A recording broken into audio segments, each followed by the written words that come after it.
Hey, what's up? You don't need to go to an English-speaking country just to get English immersion. I'm gonna show you the easiest way to learn English without having to spend thousands of dollars on hotels, Airbnbs, plane tickets, and visas. If you don't know me, I am Benji, and I make these English Comprehensible Input videos so that you can learn English through topics that interest you. At the end of this video, I will make sure to leave all of these tips in the description so that you can go back and read them and find the ones that you like the most. Let's jump into the video. First, I'm going to tell you about my input methods. Input is like the diet. It's what you eat. In language acquisition, input refers to the words, phrases, and grammatical structures that a learner is exposed to while they listen to or read a text or a video movie in English.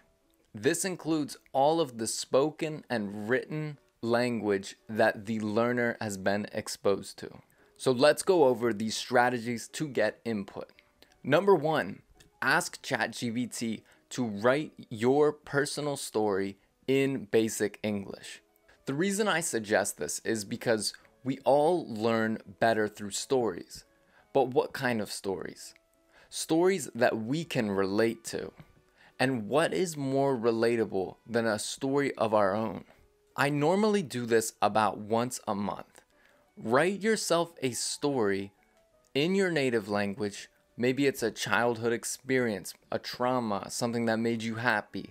Maybe it's an experience you had in school. Whatever it is, write it in your native language and give it to ChatGPT and say, can you translate this into basic English? Since you'll be able to connect with the story, you'll acquire the vocabulary a lot quicker. Number 2, listen to comprehensible input videos like you're doing right now. This was and is by far the most effective strategy that I have found in language learning. That's why I started this channel, because this type of content is what got me fluent in Spanish and continues to help me learn a lot in French. While it may seem that the growth is slow, trust me, over time, the growth is undeniable. You'll learn to better comprehend the language, to express yourself, and with enough time listening to videos like this, you'll get to a point where you'll be able to understand native movies and TV shows, which is a very exciting part of the process. Number 3, watching TV shows and movies in English. While this may be difficult at the beginning, and it will be for a while, it's an important part of the immersion process, especially if you're not in an English-speaking country. From the beginning, you'll be able to hear native accents and better your own accent.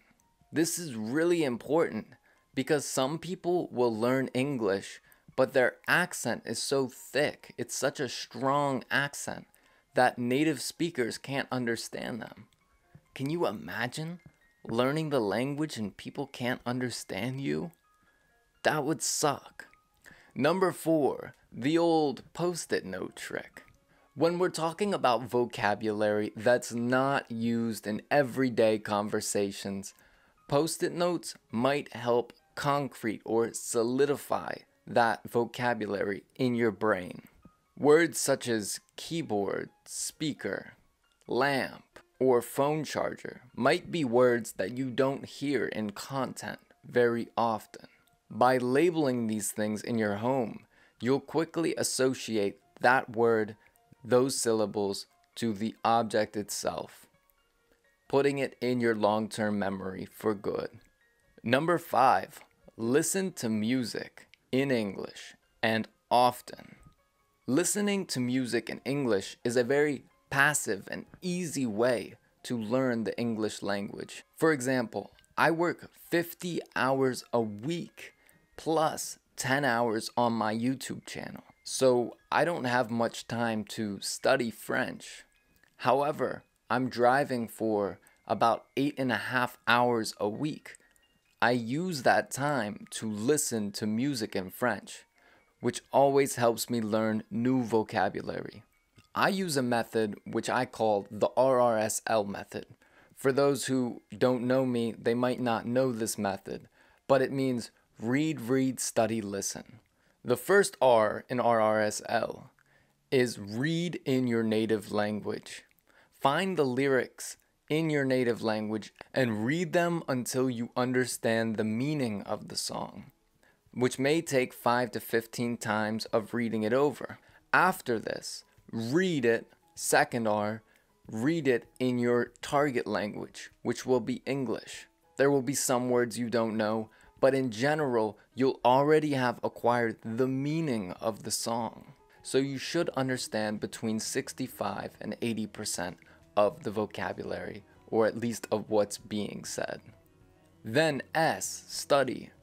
After listening to it in the target language and reading it in the target language 5 to 15 times. If you don't understand some words, that's fine and it's totally normal. What you should do now is study those words that you don't understand yet. And then L for listen.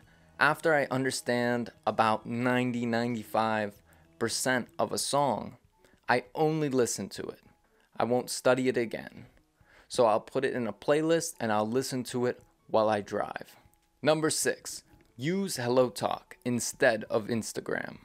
One thing that I still struggle with is using Instagram too often and getting stuck watching stupid but funny reels. So one thing I've been trying to improve on is instead of opening up Instagram, I'll open up HelloTalk and go to the Learn section.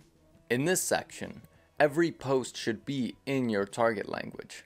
This helps me take my little bit of free time and turn it into something worthwhile. Now for output methods. Output refers to the language that a learner produces through speaking and writing. This includes all attempts of communication from a learner. Number 1, find a language partner and do it soon. If you have at least a B1 level, it's time to start using your knowledge. And the most important form of output will always be speaking with a native. This can start with just texts, but eventually you're going to want to hop on a call, which means to have a call. After all, what good is all of the knowledge you've acquired if you don't use it? Eventually, we forget things, but if you use it, it'll get placed in your long-term memory for good. I personally choose HelloTalk, but there's also Tandem. Just depends on which you prefer. If you're a woman though, be careful. These platforms can get uncomfortable with a lot of weird men acting weird. If you don't know what I'm talking about, check out this video where I explain this issue a little bit more in depth. And number 2, the last one, make sure you keep a journal in English. One of the best ways to get output practice, writing practice, is to keep a journal in English. Not only is journaling amazing for your mental health, it's fun to look back on the memories and remember what was going on in your life at any specific time. However, it also really helps with acquiring vocabulary. The best part is you can do it from day 1, even if you don't know English at all. I started writing journal entries in Spanish 6 months after I began learning, and I'm so happy that I did. Because of that decision, I can actually show you. This was the first journal that I used to write in Spanish in 2020.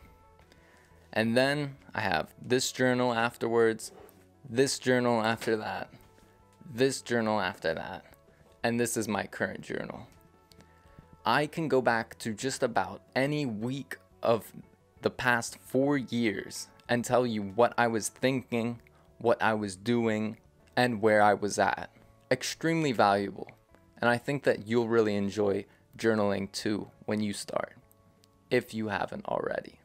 While these are the amazing options that have worked for me, there are many ways that you can immerse yourself in the English language. If you have any other tips, please let me know in the comments below. I'm sure it'll help me and everybody else in our community. Thank you so much for staying until the end. Have a wonderful day. Goodbye.